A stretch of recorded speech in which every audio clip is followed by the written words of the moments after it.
జై Bharat national party అధ్యక్షుడు CBI మాజీ జేడీ వివి లక్ష్మీనారాయణ పోలీసులను ఆశ్రయించడం చర్చనీయాంశంగా మారింది. తనకు ప్రాణహాని ఉందంటూ లక్ష్మీనారాయణ విశాఖ పోలీస్ కమిషనర్కు ఫిర్యాదు చేయడం కలకలం రేపుతోంది. విశాఖలో తనను అంతమొందించేందుకు కొంతమంది ప్రణాళిక రచించారని ఆరోపించినట్టు తెలుస్తోంది.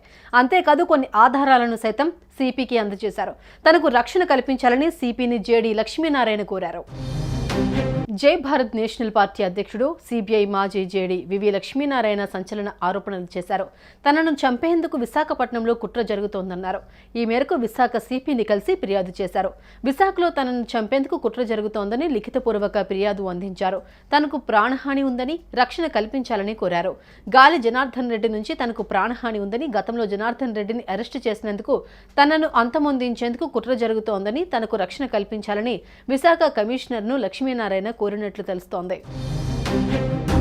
గత ఎన్నికల్లో జేడీ లక్ష్మీనారాయణ జనసేన తరపున విశాఖ ఎంపీ అభ్యర్థిగా పోటీ చేసి ఓటమి పాలయ్యారు.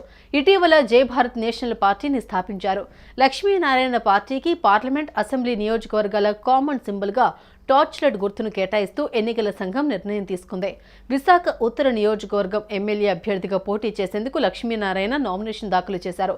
ఇలాంటి సమయంలో తనకు ప్రాణహాని ఉందని విశాఖ సిపికి జేడీ లక్ష్మీనారాయణ ఫిర్యాదు చేయడం చర్చనీయాంశంగా మారింది.